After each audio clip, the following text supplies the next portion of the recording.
আসসালামু আলাইকুম। আজকে কিন্তু একটা কুইজ খেলা হবে এখানে।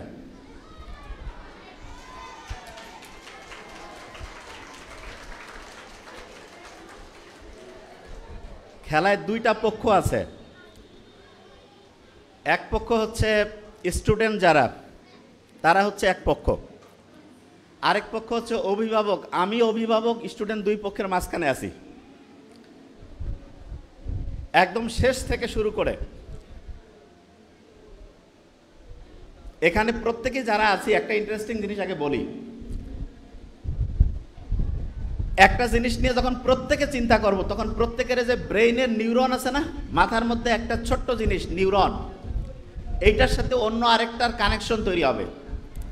প্রত্যেকের আশেপাশে যে মোবাইলগুলো আছে, একটা মোবাইলের সাথে আরেকটা মোবাইল যুক্ত হলে যেমন ইন্টারনেট ব্যবস্থাটা পাওয়ারফুল হয়, ঠিক তেমনি করে প্রত্যেকে যখন একই জিনিস নিয়ে চিন্তা করব, তখন প্রত্যেকের ব্রেইন একটার সাথে আরেকটা কানেক্টেড হয়ে যাবে এবং প্রত্যেকের ব্রেইনের যে শক্তি, স্বাভাবিক যতটুকু শক্তিশালী আছে তার চাইতে 20 থেকে 25 গুণ বেশি পাওয়ারফুল, স্ট্রং হয়ে যাবে।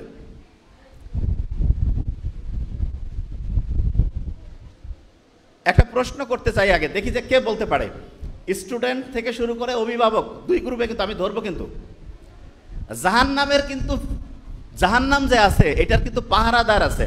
কেউ কি বলতে পারে যে জাহান্নামের পাহারাদার কয়জন? এনিওয়ান? হাত উঁচু করছে কয়েকজন। Very nice. মিডল বয়, দাঁড়াও দাঁড়াও দাঁড়াও। কতজন? কত কত বলছে? 2 জন বলছে। এনিওয়ান? ঠিক আছে, থ্যাংক ইউ থ্যাংক ইউ। আর কেউ? একজন। এ বলছে একজন। Excellent answer. ঠিক না বেঠিক পরে আমরা আলোচনা করবো। Very nice. আর কেউ? 7। কে বলছে 7? ও হ্যাঁ, কোনো সমস্যা নেই। এনিওয়ান? জাহান্নামের পাহারাদার, ওই যে লাস্ট বেঞ্চ। হ্যাঁ ধরবো কিন্তু। জাহান্নামের পাহারাদার কয়জন? 19 জন। কতজন? 20-এর 1 কম, 19। কয়জন? 19 হচ্ছে জাহান্নামের পাহারাদারের সংখ্যা হচ্ছে 19 জন। আজকে আমরা যা কিছু পড়বো, যা কিছু আলোচনা করব, দুইটা সংখ্যা নিয়ে সব খেলা। দুইটা, একটা হচ্ছে 19। কত? 19। আর কোনো নড়াচড়া করা যাবে না, বেশিক্ষণ টাইম নাই কিন্তু, কয়েক মিনিট বলবো। যা বলবো প্রত্যেকের কাছ থেকে কিন্তু ধরবো। নোবেল কিন্তু অনেক ইম্পর্টেন্ট কথা বলছে, কিন্তু সে ধরতে পারে নাই, যেহেতু আমাকে বোধহয় টাইম বেশি দেওয়ার জন্য সে তাড়াহুড়া করে বলছে। ওরটা সহ ধরবো কিন্তু। এই জন্য একদম প্রত্যেকে চুপচাপ। খোসর মোসর করলে আমি কিন্তু একসাথে 500-700 স্টুডেন্টকে, মানে এই যে ক্লাসরুমের মধ্যে কেউ কোনো কথা হবে না, খালি শিখবো আমরা একসাথে, ব্রেইনগুলো অ্যাক্টিভ হবো। এবং ব্রেইনের ক্যাপাসিটি আমি নিশ্চিত করতে পারি, যদি মাথার মধ্যে মেশিন লাগানো যায়, এখন ব্রেইনের যে অ্যাক্টিভিটি, প্রতি মিনিটে অ্যাক্টিভিটি আল্লাহর রহমতে ব্রেইনের বাড়বে। কেন? কারণ সবাই মেইন ফোকাস করতেছি একদম লাস্ট পর্যন্ত। প্রত্যেকে বলছি কোনো কথা নাই, বাচ্চা কাচ্চা আছে চুপচাপ, কোনো কিছু করা যাবে না, একদম পুরা ফোকাসটা থাকবে কি কি বলছি। অনেকগুলো হিসাব কিতাব করব এবং দুইটা গ্রুপ। প্রথম গ্রুপ অবশ্য অভিভাবকরা জিতে আছে, সমস্যা নাই, স্টুডেন্টরাও পারবে, আমরা দেখবো ইনশাল্লাহ। প্রথম প্রশ্নটা ছিল জাহান্নামের পাহারাদার কতজন? বলতে হবে। স্টুডেন্ট ভালো করে উত্তর দিলে তাদের পয়েন্ট আমরা যোগ করে দিব। হ্যাঁ, এটা যেহেতু ওদের বয়স কম, তাহলে অভিভাবকরা উত্তর দিছে 1, স্টুডেন্টদের এবার আমি আবার শুনি, জাহান্নামের পাহারাদার কতজন? Very nice. আচ্ছা, জাহান্নামের যে পাহারাদাররা আছে, তুমি মনে করো তোমাকে ঠেলে হেসড়ে জাহান্নামের কাছে নিয়ে গেছে। শোনো, মন দিয়ে শোনো, চাইলেই যে সে তোমাকে ঢুকাইতে পারবে তা না। যে ভাই আপনি কি করছেন, ঢুকাইতে পারবে না? হ্যাঁ, তোমার কাছে একটা জাহান্নামের পাহারাদার মনে করো তোমাকে ঢুকাইতে যাচ্ছে, তোমার কাছে এমন একটা জিনিস আছে যেটা শুনলে পরে সে তোমাকে আর ঢুকাবে না। যে ভাই আপনি কি করেন, জাহান্নামে আমার ঢুকার জায়গা, ওইখানে আমাকে ঢুকাইতে চাইলো, সে ঢুকাইতে পারবে না। কি জিনিস আছে তুমি কি জানো? কোরআন শরীফে প্রত্যেকটা সূরার আগে একটা জিনিস দিয়ে শুরু হয়, সেটার নাম কি? বিসমিল্লাহির রহমানির রহিম। কি নাম? বিসমিল্লাহির রহমানির রহিম। Very nice. বিসমিল্লাহির রহমানির রহিমে বর্ণ আছে, হরফ আছে 19টা। কয়টা? 19টা। এই 19 ওই 19কে কাটাকাটি করে দেয়, তখন আর জাহান্নামে যাওয়ার চিন্তা করতে হবে না। ক্লিয়ার? বুঝো নাই? জীবনে যে কাজটা করবা সেই কাজটা যদি বিসমিল্লাহ বলে করতে পারো, কি বলে? বিসমিল্লাহ বলে করতে পারো, যে বিসমিল্লাহির রহমানির রহিম, কোনটা কাজ করে আমরা আবিষ্কার করব, তাহলে আর তোমাকে জাহান্নামে যাইতে হবে না। জাহান্নামে যদি না যাও, কোন জায়গায় যাবা? জান্নাতে। আলহামদুলিল্লাহ। আচ্ছা, এবার শোনো, কোরআন শরীফের মধ্যে সূরা আছে কয়টা? ভেরি নাইস, দেখছেন পাওয়ার, দেখছেন স্টুডেন্টদের, অসাধারণ, ভেরি নাইস। কত? 114টা সূরা আছে। আচ্ছা ছোট্টরা এবার বলবে 114কে যদি আমি 19 দিয়ে ভাগ করি কত হয় বলো তো? 114কে 19 দিয়ে ভাগ করলে 6। কত হয়? এই যে ইউটিউব ওনারা কিন্তু জিতে গেছে এবার। কত হয়? 6। কত? 6। খেয়াল থাকবে তো? 6। আচ্ছা,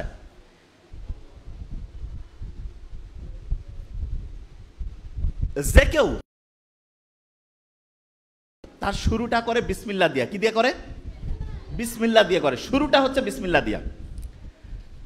আচ্ছা তোমরা কি ধরো যে আমার বয়সের একজন আমার পাশে আছে, এই এই হোসর মসর শুনতে হবে, আমার বয়সের পাশে সে এদিক না, সবাই দেখবে, সে আসছে, খুব মন দিতে হবে, কারণ একটা নিউরনের সাথে একটা নিউরন খোসর মসর করলে আরেকটা খোসর মসর করবে, বুঝা গেছে?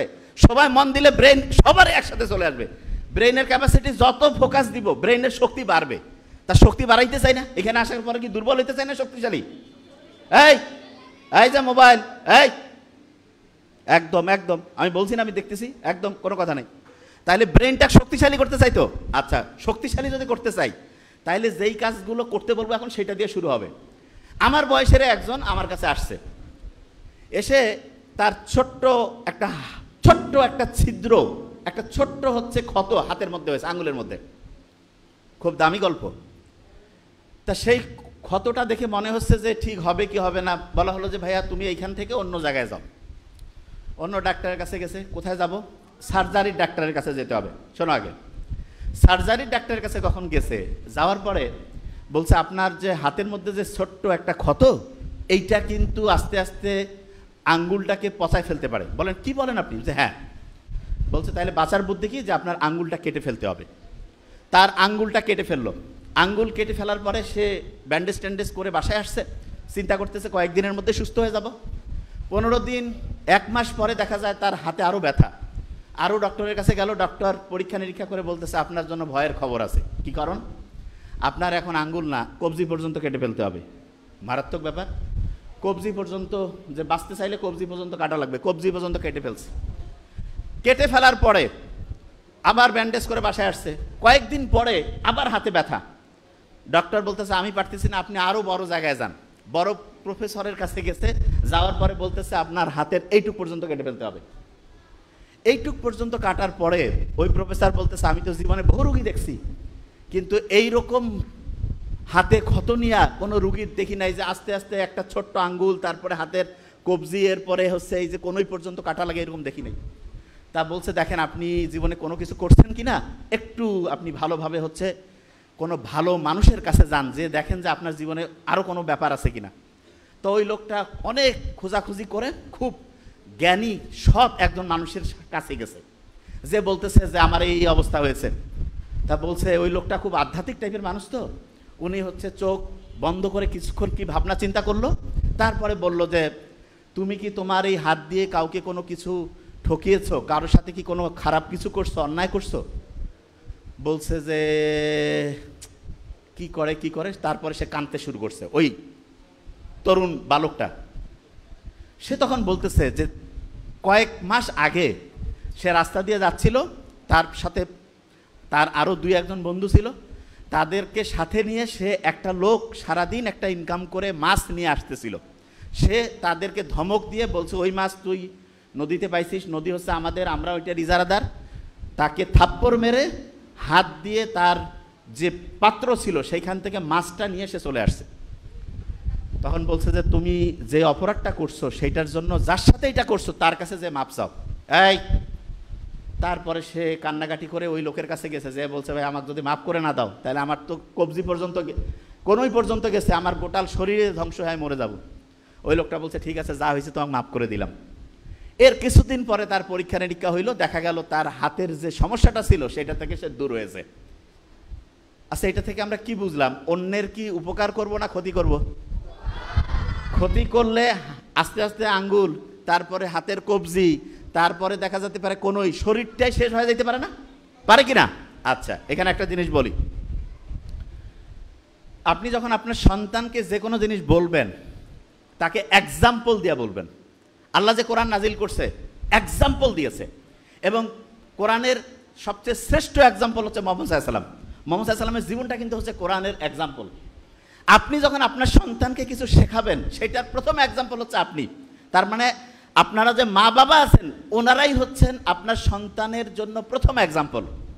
আপনি যেটা করেন, আপনার সন্তান অটোমেটিক সেটাকে কপি করে। আপনি এটা বিশ্বাস করেন না, কপি করে। কীরকম কপি করে সেটা আমি একটা এক্সাম্পল দিই, তাহলে আপনি বুঝতে পারবেন। আচ্ছা, এখানে দেখেন তো, একটু দেখেন, কিছু মা বাবা আছে না, শুনতে হবে প্রত্যেকেই, কিছু মা বাবা আছে না যে বাড়ির আশেপাশে যে কোনো কাউকে যদি দেখে যে একটু দুরবস্থায় আছে, একটু কষ্টে আছে, তাইলে হেল্প করে। আচ্ছা, আশেপাশে কেউ বিপদে আছে, এইরকম কাউকে দেখলে হেল্প করে, এইরকম অভিভাবক কে কে আছে? হাত উঁচু করেন তো। আচ্ছা, আপনারা হাত উঁচু যারা করলেন না, তারা কি আশেপাশে কাউকে হেল্প করেন না? যারা হাত উঁচু করেন নাই তারা দুইটা গ্রুপ। একটা হচ্ছে ঠিকভাবে আমার কথাটা বুঝতে পারেন নাই, মন দিয়ে একটু শুনতে হবে কি বলছি, নাহলে আমরা কথার মধ্যে ঢুকতে পারবো না।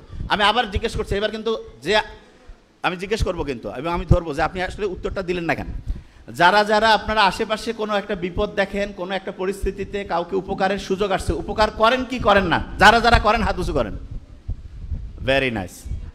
একটু ধরেন না, হাতটা ধরেন, একটা ব্যাপার আছে। ও সো নাইস। আচ্ছা, এবার নামান। আপনাদের একটা ভালো খবর দেই, সারা পৃথিবীতে এখন সবচাইতে বেশি প্রবলেম যেটা নিয়ে তৈরি হচ্ছে সেটা হচ্ছে স্ট্রেস, টেনশন। স্ট্রেস, টেনশন, এইটার কারণে মৃত্যুর ঝুঁকিটা 30% পর্যন্ত বাড়ে। কত পার্সেন্ট? 30%। কত? 30%। এবার আরেকবার প্রশ্নটা ধরি, জাহান্নামের পাহারাদার কতজন? Very fine. কোরআনে সূরা কয়টা? ওই যে পাহারাদার যে জাহান্নামে আছে, সে যাতে তোমাকে নিতে না পারে, এটার জন্য একটা সূরা কোরআনের একটা 19টা হরফ আছে। কি নাম ওইটার? বিসমিল্লাহ। তো বুঝে গেছে, আলহামদুলিল্লাহ, বিসমিল্লাহ বুঝে গেছে না? আচ্ছা, তাহলে তুমি বলো তো, যে কোনো কাজ করার সময় যদি তুমি বিসমিল্লাহ বলে বলো, আর যখনই জাহান্নামের পাহারাদার তোমাকে ঢুকাইতে যাবে, তুমি যা কইতে পারবে না যে আমি তো সবসময় 19 কইতাম, তুমিও 19, কেন আমাকে ঢুকাবা? এটা বলা যাবে কি না? একে পার্টির লোক তখন তো ঢুকাবে না যে না ঠিক আছে এরা থাক, ঠিক না? আচ্ছা, যে জায়গায় ছিলাম, স্ট্রেসের কারণে মানুষের যে টেনশন, এইটা থেকে মৃত্যুর সম্ভাবনা 30%। কিন্তু দুইটা মাত্র কাজ আছে, যেই দুইটা কাজ কেউ যদি রেগুলার করে, তাহলে তার মৃত্যুর ঝুঁকি 30% থেকে কমতে কমতে কমতে কমতে 0% হয়ে যায়। কত পার্সেন্ট? 0। এবং সেই দুইটা কাজের একদম সেই দুইটা কাজের একটা কাজ হচ্ছে অন্যকে সাহায্য করা, অন্যকে হেল্প করা। সেই দুইটা কাজের 1 নাম্বার কাজ অন্যকে হেল্প করা, অন্যকে সাহায্য করা, এটা 1 নাম্বার। 2 নাম্বার কাজটা কি সেটা আমি বলতেছি, তার আগে একটা জিনিস বলি।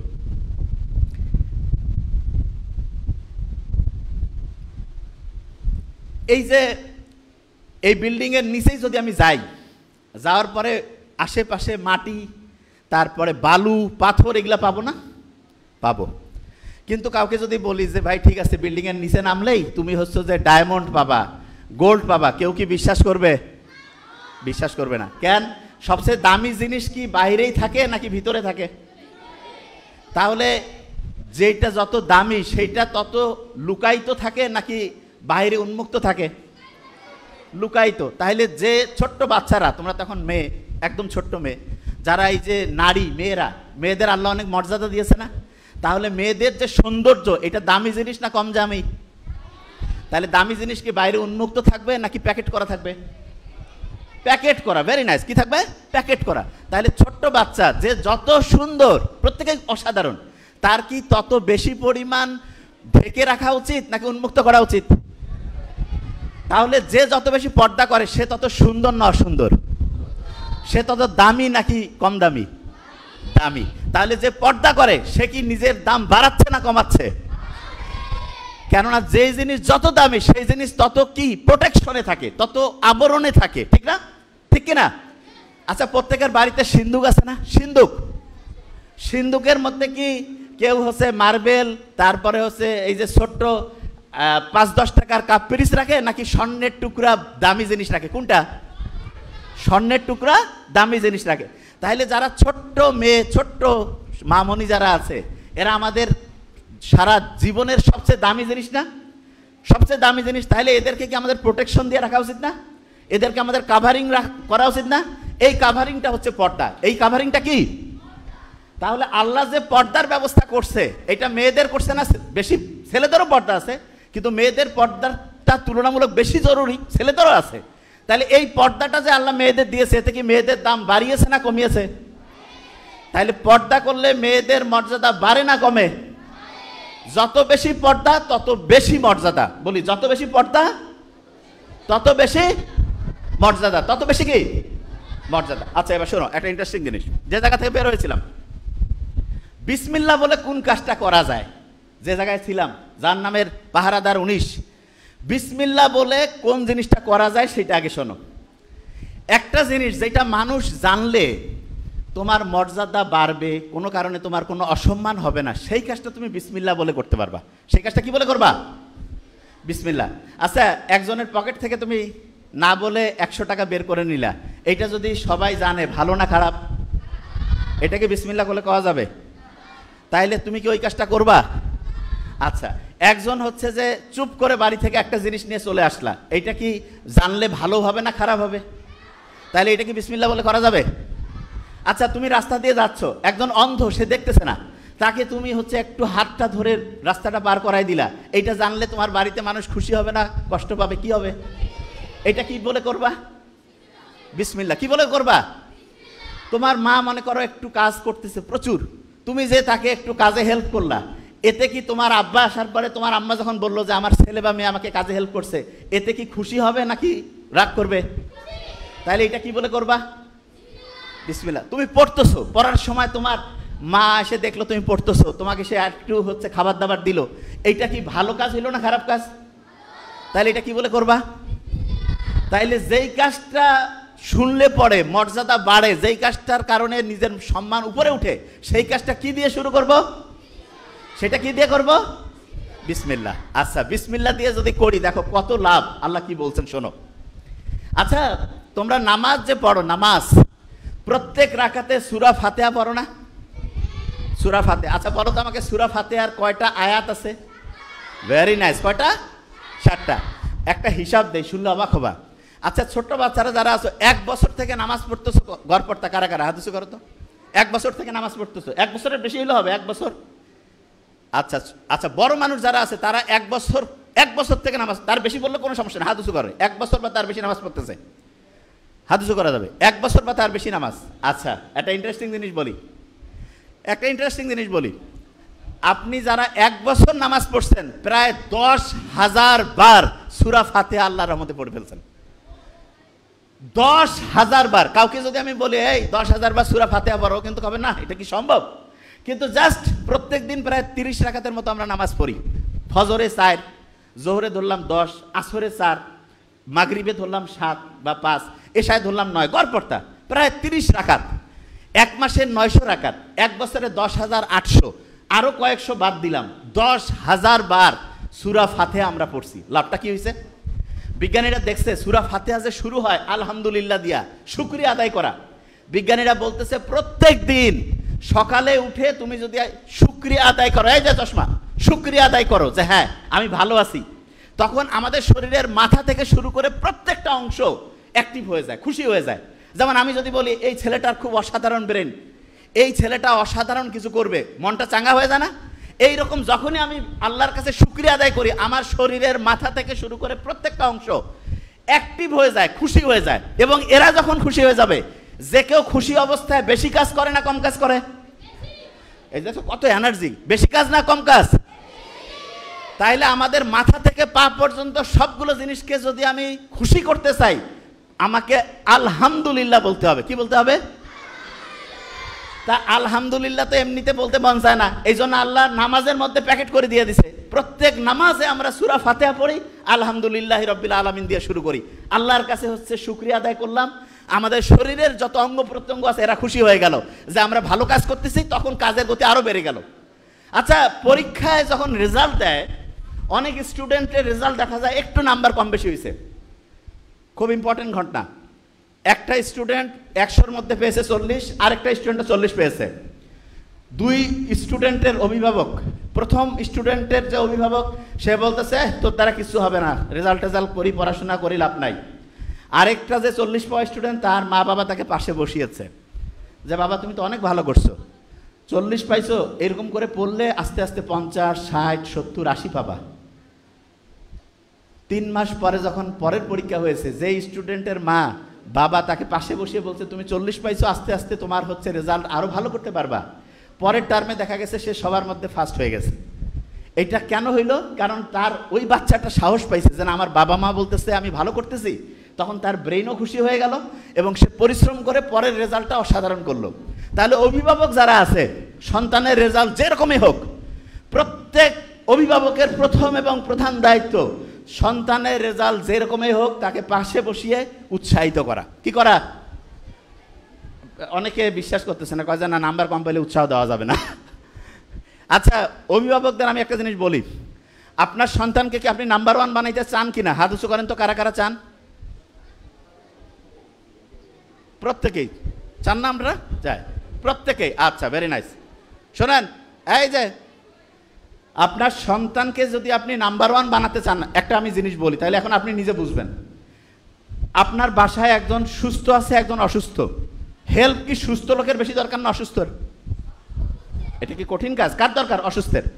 একজন নাম্বার পাইছে 80 আর একজন 40, পড়াশোনায় অসুস্থ কে? 40।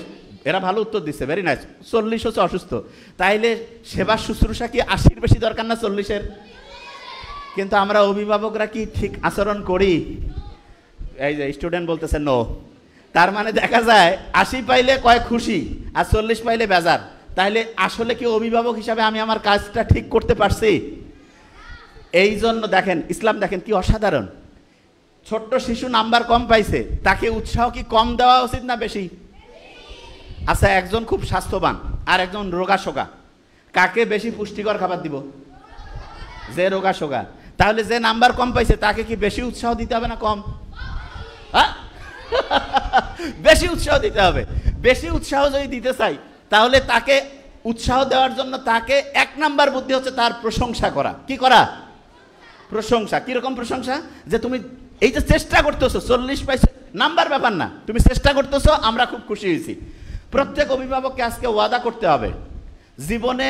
দেখেন, আমাদের কাছে, আমাদের নাবিল একাডেমিতে বহুত প্রত্যেক দিন কয়েক হাজার করে হচ্ছে কাগজ আসে, তার মধ্যে আমরা কমন একগুলো কাগজ পাই। সেটা কি জানেন? স্টুডেন্টরা চিঠি লেখে আমাদের পেজে, আমাদের ওইখানে যারা প্যানেল আছে তাদেরকে, তারা ওই কাগজগুলো আমার ছোট ভাই ডক্টর নোবেল কখনো কখনো আমার কাছে পাঠায়। তাদের যে চিঠিটা লেখে সেই চিঠির করি সংক্ষেপে যদি বলি, কিরকম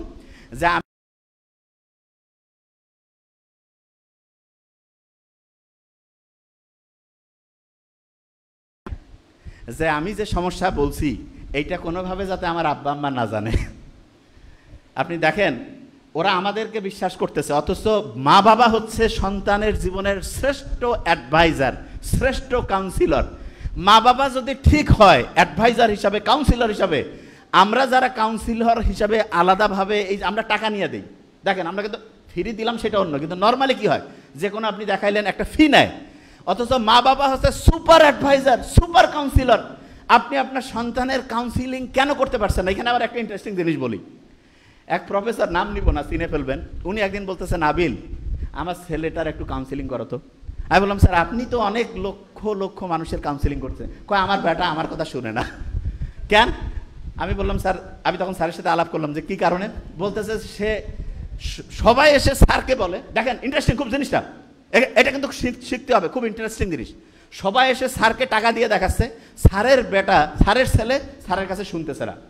আমি বললাম স্যার কারণটা কি আপনি ধরতে পারছেন? বলছে বুঝতে পারতেছি না। আমি বলছি সমাধানটা আমার কাছে আছে। বলছে কি সমাধান? দেখেন, আপনিও সমাধান করতে পারবেন। দেখেন, আপনি চিন্তা করেন, এখন আপনি একটা ইন্টারেস্টিং জিনিস দেই। আপনি অভিভাবক, দেখেন, বা বন্ধুর বন্ধু, মানে আপনার ছেলের বন্ধুর বন্ধু আসছে, এসে বলতেছে যে আঙ্কেল বান্টি আমি এই সমস্যায় আছি। আপনি কিন্তু তার কথা শুনতেছেন, শুনে কি করতেছেন? তাকে কোনো জাজ করেন না, আপনি তাকে দেন। আবার ওই আপনি যখন আপনার নিজের ছেলে মেয়ে এসে বলে আমার এই সমস্যা, হ্যাঁ তুই আমার বেটাই হয় এরকম করছিস, আমার বেটি হয়, তোর খেয়া ফেলাবো আজ, এই যে জাজমেন্টাল হই, তখন দেখা যায় ছেলে মেয়ে নিজেকে নিজের বাবা মার কাছে সব কিছু বলতে চায় না। খেয়াল রাখবেন, মা বাবার কাছে যদি ছেলে মেয়ে সব কিছু বলতে পারে, আমি বলতেছি লিখে রাখেন, সমাজের 80% প্রবলেম দূর হয়ে যাবে। 80% প্রবলেম দূর হয়ে যাবে সন্তানেরা যদি মা বাবার সাথে খোলামেলা আলোচনা করতে পারে, একদম বন্ধুর মতো মিশতে হবে। তো অনেকে বলে আমি তো বাপ মা, আমি তো সন্তানের সাথে বন্ধুর মতোই মিশি। কিরকম বন্ধু? খরক বন্ধু। দেখা যায় সন্তানের ভালো হইলে আসি, যে কোনো খারাপ কিছু হইলেই এই তুই এটা করছিস, এত বড় ভুল করছিস, তোর শেষ। তোর আব্বা আসুক, তোর আম্মা আসুক, মানে আব্বা আম্মাকে বলতেছে, আম্মা আব্বাকে বলতেছে, একটা গ্যাঞ্জাম লাগাই দিল। নো, এটা করবেন না। আপনি তাকে চিন্তা করবেন যে তার অবস্থায় আপনি থাকলে আপনি যাকে বলতেছেন তার কাছ থেকে কি আচরণ আশা করতেন, এবং ওই সন্তানটা যদি আপনার না হয়ে আপনার বন্ধুর বা অন্য কারো হইতো, আপনি যেই অনুযায়ী তাকে হচ্ছে ঠিকভাবে দিক নির্দেশনা দিতেন, সেটাই করতেন। আচ্ছা, আমি একটা জিনিস বলি, খুব অসাধারণ মানুষ যারা, অনেক সময় আমরা দোয়া নিতে চাই না, এই বলেন না কেন দোয়া নিতে চাই না? আপনি কারো কাছে দোয়া নিতে গেছেন, খুব অসাধারণ মানুষকে জিজ্ঞাসা করে, এই তুই কি কি জীবনে করছিস, চুরি বাটপারি ধান্দাবাজি? নো, বলে তোমার জীবনটা সুন্দর হোক, তোমার জীবনটা ভালো হোক, জীবনে উন্নতি করো। ঠিক তেমনি করে আপনার সন্তান যেই অবস্থায় যেই পরিস্থিতিতে থাকুক, আপনার উচিত তাকে হচ্ছে উৎসাহিত করা, তুমি জীবনে অসাধারণ কিছু করো, ভালো কিছু করো। আর যে কোনো খারাপ জিনিসের কথা সরাসরি করবেন না যে এইটা কর, এইটা করবেন না, এইভাবে বলিয়েন না, এক্সাম্পল দিয়ে বলেন। এক্সাম্পল কিরকম, একটা ঘটনা বলি তাহলে বুঝতে পারবেন। এই যে বাতাস চলতেছে না, বাতাসের মধ্যে কিন্তু অনেক সময় ধুলা, বালু, তারপরে হচ্ছে পাথর, এগুলো নড়াচড়া করতে থাকে।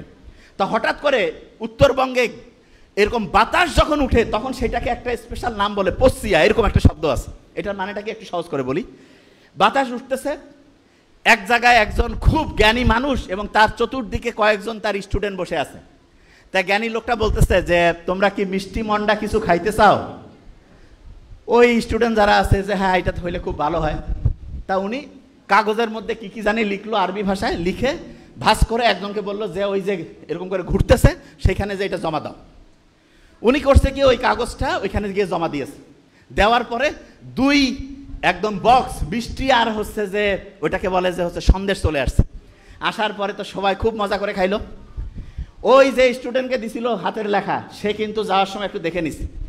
এর কয়েকদিন পরে ওইরকম হচ্ছে পরিস্থিতি তৈরি হয়েছে, ওই বন্ধু, ওই ছেলে যে দেখছে কাগজে লেখা, সে তার বন্ধুদেরকে বলতেছে তোমরা কি মিষ্টি মন্ডা খাইতে চাও? কয় আমরা তো খাইলে খুব মজা লাগবে।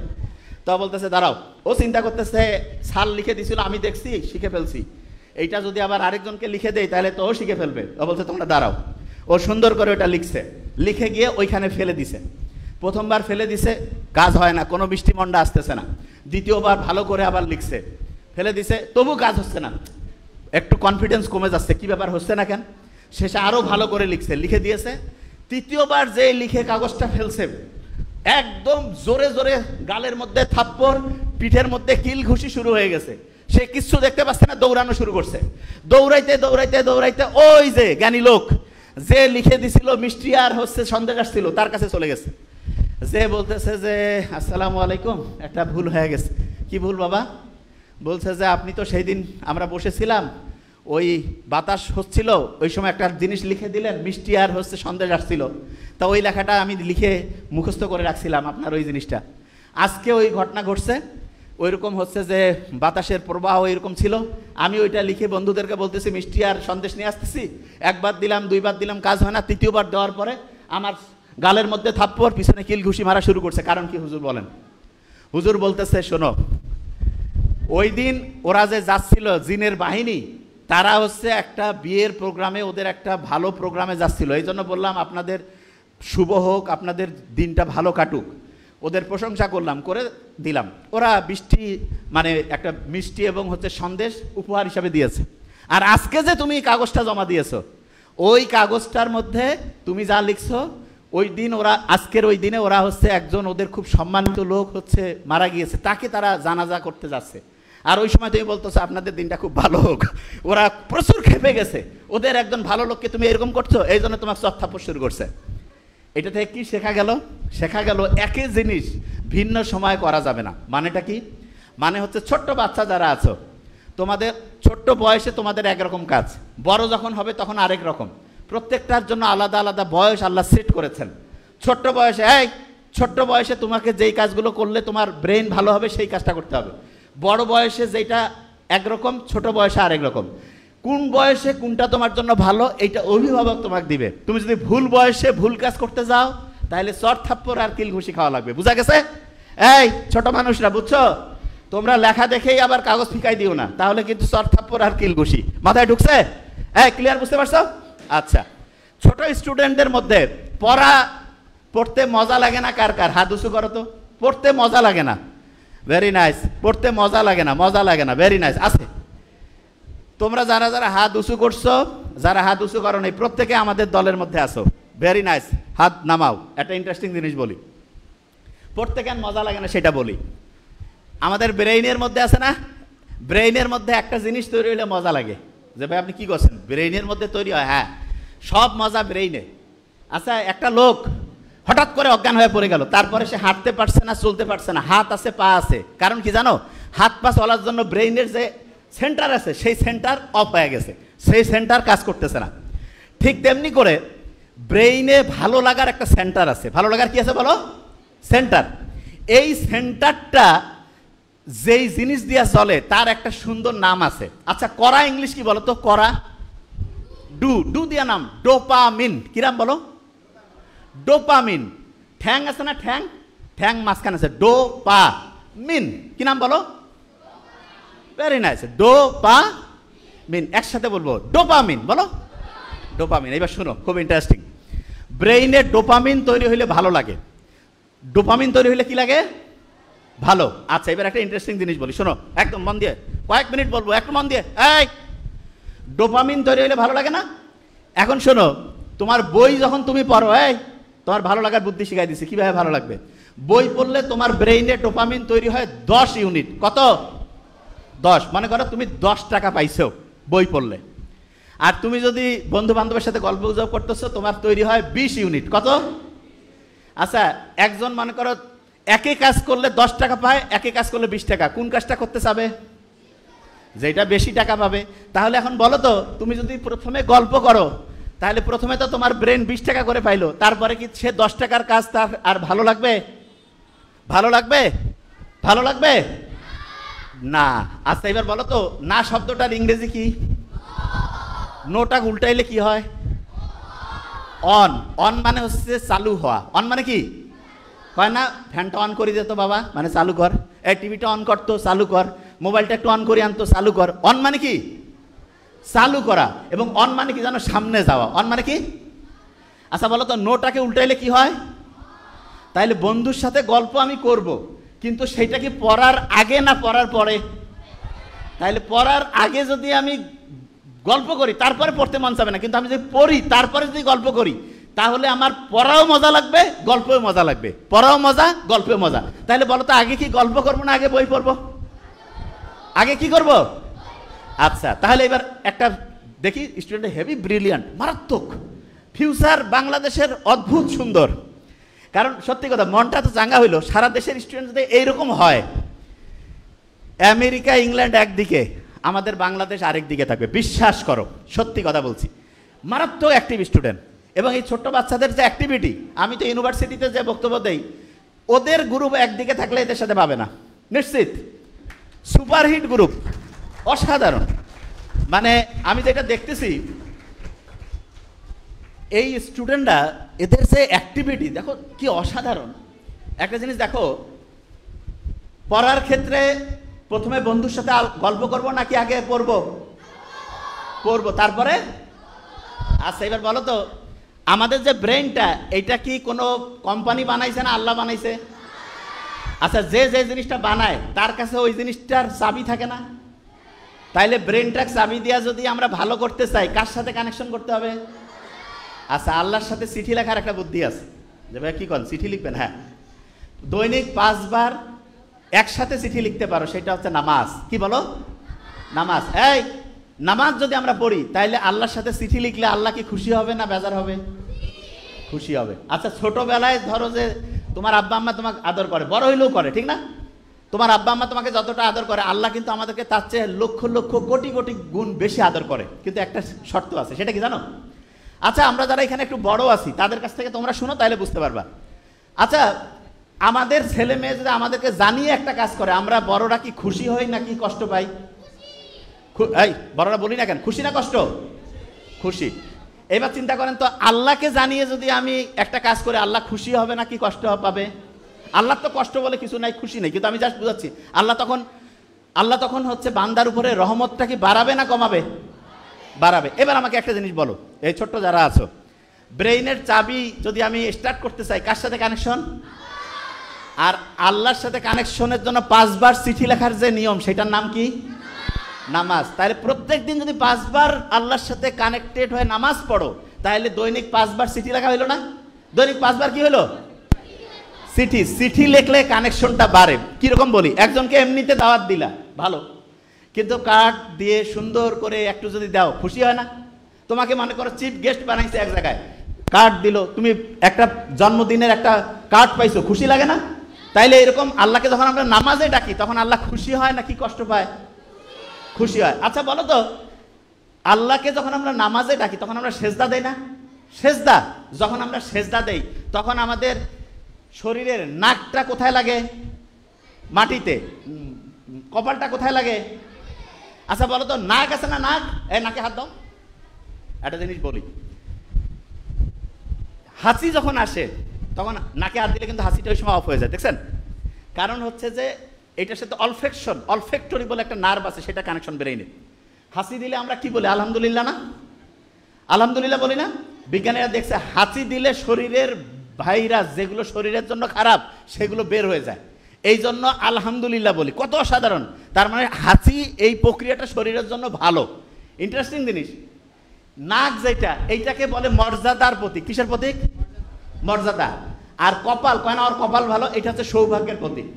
কেউ যদি মর্যাদা বাড়াইতে চায় আর যদি সৌভাগ্য বাড়াইতে চায়, তাহলে নাক আর কপাল দিয়া প্রত্যেক দিন 5 বার আল্লাহর কাছে সেজদা দিতে হবে, আল্লাহর কাছে চাইতে হবে, মর্যাদাও বাড়বে, সৌভাগ্য উত্তর উত্তর উত্তর উত্তর বাড়তেই থাকবে। তাইলে মর্যাদা বাড়াইতে চাইলে, সৌভাগ্য বাড়াইতে চাইলে দৈনিক কয়বার নামাজ পড়তে হবে? কয়বার?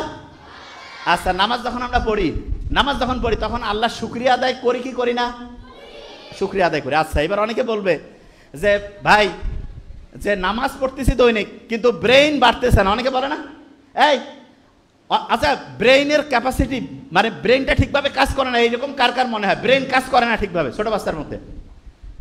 আচ্ছা, ভেরি ফাইন। ব্রেইনটা মনে হচ্ছে একটু কাজ করে কম না? আচ্ছা, এদের ব্রেইনটা বাড়াই দিতে হবে, এখন ব্যবস্থা করতেছি। ব্রেইনটা কিভাবে বাড়ায় শোনো, তোমাদের একটা বুদ্ধি শিখাই, তাহলে তোমার ব্রেইনটা বাড়বে। কিরকম সেটা বলি। এই ছোট্ট বাচ্চাদের দেখতেছি চশমার পরিমাণটা একটু বাড়ছে মনে হচ্ছে, আগেছে না? এটা এর আগেও বলছে, আরেকবার একটু খেয়াল করাই দেই। আমেরিকান যে হচ্ছে চক্ষু বিশেষজ্ঞ কমিটি আছে, ইউএস একাডেমি অফ অপথালমোলজি, ওরা একটা রিপোর্ট দিয়েছে 2050 সাল, মানে এটা 2025, আর 25 বছর পর এইখানে যদি 500 জন স্টুডেন্ট থাকে, পাশাপাশি 2 জনের 1 জনের চোখে চশমা থাকবে। তার মানে 50%-এর চোখে চশমা। আমরা যারা একটু সিনিয়র, এদের চোখে চশমা তুলনামূলক কম। দেখেন, তুলনামূলক যে আপনি পার্সেন্টেজটা দেখেন, কারণটা কি সেটা বলি। এবং আমরা যখন ওই বয়সে ছিলাম, চশমা আরো কম ছিল। এটা কেন হইলো সেটা বলি। ছোট্ট শিশুদের চোখের যে ক্যাপাসিটি, এটার চোখের এই যে দেখার জন্য একটা পেশি আছে, তা সেইটা ঠিকভাবে কাজ করার জন্য সূর্যের আলো লাগে। তুমি চোখটাকে যদি ঠিকভাবে কাজ করতে দিতে চাও, তাহলে তোমার প্রত্যেক দিন সূর্যের আলোতে 30 মিনিট থেকে 45 মিনিট থাকতে হবে। তাহলে আস্তে আস্তে চোখের যে ক্যাপাসিটিটা, সেটা ঠিক থাকবে। তাহলে বলো তো ছোট্ট বাচ্চারা, প্রত্যেক দিন সূর্যের আলোয় কত মিনিট থাকবা? দেখছেন কত স্ট্রং? 30 থেকে 45 মিনিট। আচ্ছা, যে জায়গায় ছিলাম, ব্রেইনের পাওয়ারটা কিভাবে বাড়াবে সেটা বলি, শোনেন। এই ব্রেইনের পাওয়ার কিভাবে বাড়বে, প্রত্যেকে আজকে থেকে এটা বলবা। বলতেছে, এই শোনো আগে, রাব্বি জিদিনি ইলমা, বলো তো। যে কোনো জিনিস করার আগে বলবা রাব্বি জিদিনি ইলমা, বলো। মানেটা কি জানো? আল্লাহর কাছে বলতেছে, আল্লাহ আমার জ্ঞান বাড়ায় দাও, আমার জ্ঞান বাড়ায় দাও, আমার জ্ঞান বাড়ায় দাও। আল্লাহর কাছে যখন তুমি চাবা, তুমি তোমার আব্বা আম্মার কাছে 100 টাকা 500 টাকা চাইলে, যদি মনে করে দরকার, দিবে না? তোমাকে দিবে। দেখো, কিন্তু এই শোনো, কিন্তু যদি জানে যে তুমি ওই টাকা দিয়া ভিডিও গেম খেলবা, আন্দাজে টাকা নষ্ট করবা, তাহলে কি দিবে? শোনো, খুব ইম্পর্টেন্ট। তাহলে তুমি আল্লাহর কাছে যে ব্রেনটা চাচ্ছ, সেই ব্রেন দিয়া যদি তুমি খারাপ কিছু করো, আল্লাহ কি ব্রেন সহজে দিতে চাবে? তুমি যদি ভালো কিছু করো তাহলে দিবে কি দিবে না? তাহলে বলো তো, যারা ব্রেইনের পাওয়ার বাড়াইতে চাও, আল্লাহকে কি করবা যে আল্লাহ আমি এই ব্রেনটা ভালো কাজে লাগাবো না খারাপ কাজে? কোন কাজে? আচ্ছা, তাহলে ভালো কাজে যদি ব্রেনটা লাগাতে চাও, আল্লাহকে যখন বললা রাব্বি জিদনি ইলমা, তার সাথে সাথে মনে মনে কি বলবা? যে আল্লাহ আমি ভালো কাজ করতে চাই, এই জন্য আমার ব্রেন বাড়ায় দাও। মুখে মুখে বলো তো, আমি ভালো কাজ করতে চাই, এই জন্য আমার ব্রেন বাড়ায় দাও। আমি ভালো কাজ করতে চাই, এই জন্য আমার ব্রেন বাড়ায় দাও। আমি ভালো কাজ করতে চাই, আমার ব্রেন বাড়ায় দাও। প্রত্যেক দিন 5 ওয়াক্ত নামাজের পরে প্রত্যেক দিন রাব্বি জিদনি ইলমা, রাব্বি জিদনি ইলমা, রাব্বি জিদনি ইলমা এটা বলবা। প্রত্যেকে ওয়াদা করতেছো? হাত উঁচু করো তো, কি বলবা বলো তো? ভেরি নাইস, রাব্বি রাব্বি, ভেরি নাইস। শোনো, জ্ঞানটা কি ভালো কাজে লাগাবে না খারাপ? আচ্ছা, তোমার কি খেয়াল আছে ভালো কাজ করলে কি সম্মান বাড়ে না কমে? আচ্ছা, ভালো কাজ অন্য মানুষ জানলে কি মানুষ খুশি হয় নাকি কষ্ট পায়? আচ্ছা, বন্ধু অন্যকে হেল্প করা এটা ভালো কাজ না খারাপ? এইটা করলে আল্লাহ ব্রেন বাড়াবে না কমাবে? আচ্ছা, তুমি মনে করো 500 টাকা নিছো, নেওয়ার পরে বই কিনে আনছো, পড়তেছো, তোমার আব্বা তোমাকে আরো টাকা বাড়াই দিবে না কমাই দিবে? তাহলে তুমি যে আল্লাহর জ্ঞান দিল সেটা দিয়ে ভালো কাজ করতেছো, আল্লাহ জ্ঞান বাড়াবে না কমাবে? বাড়াবে।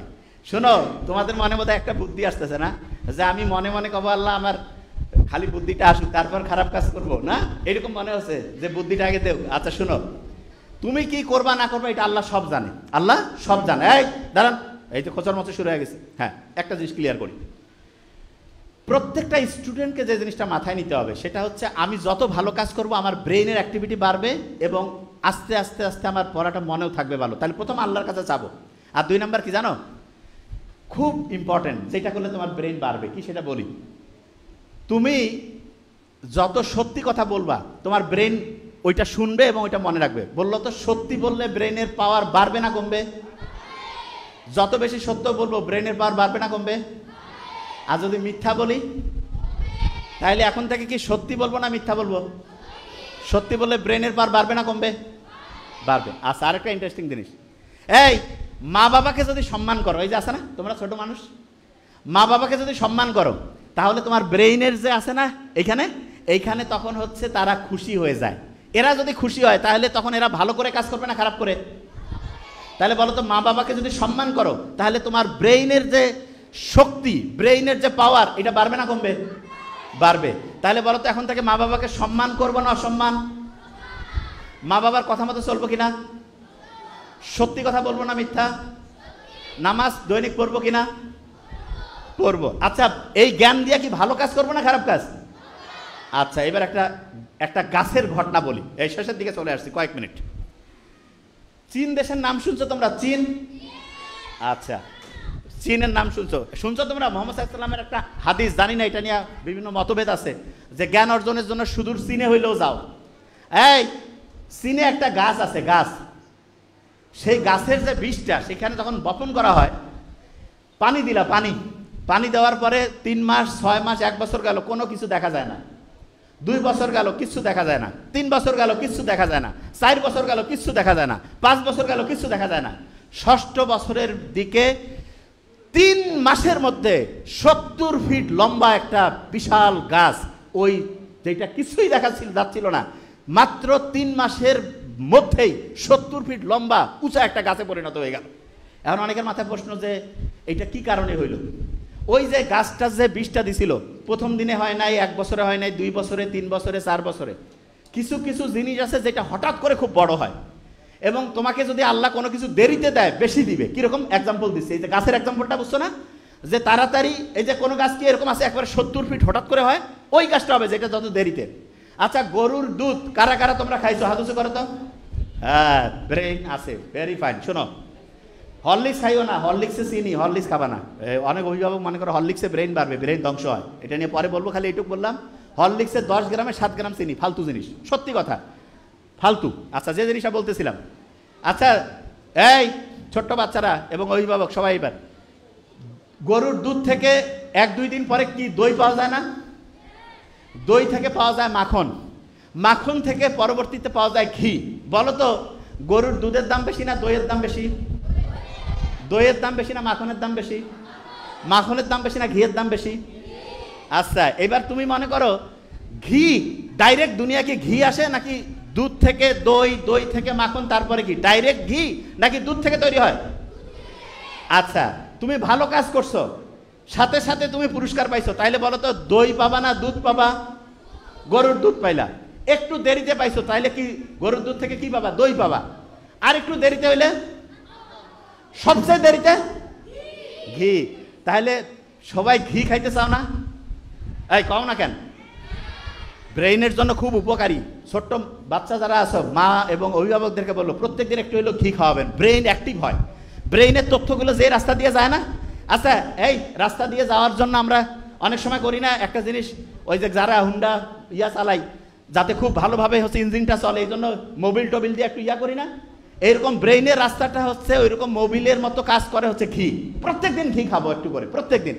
এই ছোট্ট বাচ্চারা, আল্লাহর কাজ করতেছো, আল্লাহ খুশি হয়েছে, কিন্তু তোমাকে দেরিতে দিচ্ছে, তাহলে কি দিবে বলো তো? দেখছেন কি ব্রিলিয়ান্ট, কি দিবে? তাহলে যত দেরিতে তত কি পাবো? ঘি পাবো। কি পাবো? ঘি। আচ্ছা, ভালো কাজ করার পরে, এই ভালো কাজ করার পরে যদি দেরিতে পাই তাহলে ভালো জিনিস পাবো না কম ভালো জিনিস পাবো? আচ্ছা, এবার শুনো, তুমি একটা খারাপ কিছু করতেছো, তোমাকে সাথে সাথে পানিশমেন্ট দিছে, শাস্তি দিছে, তাইলে একরকম। যদি অনেক দেরিতে পানিশমেন্ট দেয় তাহলে ভালো না খারাপ? খারাপ। তাইলে একটা খারাপ কাজ করতেছো, ওই সময় আল্লাহ ধরে নাই, তাইলে দেরিতে ধরবে কি ধরবে না? ধরবে। তবে আল্লাহ সুযোগ দেয়, যদি তুমি ভুল করার পরে, ভুল করছো, ভুল করার পরে যদি আল্লাহকে বলো যে এটা ভুল হয়েছে, আচ্ছা ভুল করছো একটা, সেটা থেকে যদি আবার ফিরে আসো, মনে করো শোনো, তুমি তোমার আব্বা আম্মাকে একটা মিথ্যা বলছো, তারপরে কিছুক্ষণ পরে এসে যদি বলো যে আব্বা এটা ভুল করছি, আব্বা আম্মা হেসে ফেলে না? তারপরে তোমার একটা চকলেট, একটা কিছু খাবার দেয় না? এরকম আল্লাহর কাছে কোনো কিছু ভুল করছো, দূরে ওইখান থেকে এসে বলো আল্লাহ ভুল হয়েছে, আল্লাহ তোমাকে তো এরকম ডাইরেক্ট চকলেট দিবে না, কিন্তু আল্লাহ একটা সিস্টেম করছে, তুমি যে ভুলটা করছো সেই ভুলটাকে আল্লাহ শুদ্ধতে পরিণত করবে, যেটা অন্যায়ের জন্য যে পাপ শাস্তি সেটা সোয়াবে পরিণত করবে। আচ্ছা, এবার বলো তো, এই যে তোমরা যারা স্টুডেন্ট আছো, ভবিষ্যতে কে কে ডক্টর হইতে চাও? ও আচ্ছা, ভেরি ফাইন, হাত উঁচুন হয়েছে। ইঞ্জিনিয়ার? আচ্ছা, কে কে, ভেরি ফাইন, আমি দেখতেছি একটা জিনিস, কে কে ব্যারিস্টার হইতে চাও? আচ্ছা, কে কে পলিটিক্যাল লিডার হইতে চাও? রাজনীতিতে কে কে যাইতে চাও? আচ্ছা, ভালো মানুষ কে কে হইতে চাও? ও ভেরি নাইস। পলিটিক্যাল লিডার আর ভালো মানুষ বোধহয় পুরা বিপরীত। পলিটিক্যাল লিডার হইতে চাচ্ছে সবচেয়ে কম, ভালো মানুষ সবাই, মানে সবাই বুঝে গেছে পলিটিক্যাল লিডার ভালো লোক হয় না। ভেরি নাইস, খুব সুন্দর লাগতেছে। হাত নামাও। এই যে হাত উঁচু করছো না, যখন হাত উঁচু করো তখন ব্রেইনের রক্তের প্রবাহটা বাড়ে। তাহলে বলো তো, এক হাত উঁচু করলে রক্তের প্রবাহ বাড়বে বেশি না দুই হাত? তাহলে দুই হাত উঁচু করো তো, এক্সারসাইজ হচ্ছে। ভেরি নাইস, ব্রেনটা অ্যাক্টিভ হয়ে যায়। আচ্ছা, যে জায়গায় ছিলাম, এই শোনো, এই ছোট্ট মানুষেরা শোনো এদিকে, এই তোমাদের প্রত্যেকের মা কয়জন করে আছে? একজন। মায়ের সাথে তোমার কানেকশন কি হার্ট, আত্মার কানেকশন না? মায়ের সাথে হৃদয়ের সম্পর্ক না? আমাদের শরীরের মধ্যে এরকম একটা হার্ট আছে, হৃদয়। তাহলে বলো তো, মা যদি একটা হয়, হার্ট কয়টা হবে? কয়টা হবে? একটা। এই দুইটা হবে? ও একটা একটা যোগ করি দুইটা নাকি? একটা হবে। কয়টা? একটা। আচ্ছা, অভিভাবক যারা আছেন শোনেন, শেষের কয়েক মিনিটে আমরা শেষ করব এখন। এবং ওই যে যেটা ধরছিলাম, জাহান্নামের পাহারাদার কয়টা? বিসমিল্লাহর কোড কত? 114কে 19 দিয়ে ভাগ করলে কত? ভালো কাজ করলে শক্তি না কমে? খারাপ কাজ করলে শক্তি বাড়ে না কমে? আল্লাহর সাথে চিঠি লেখার 5 বার নিয়ম কি?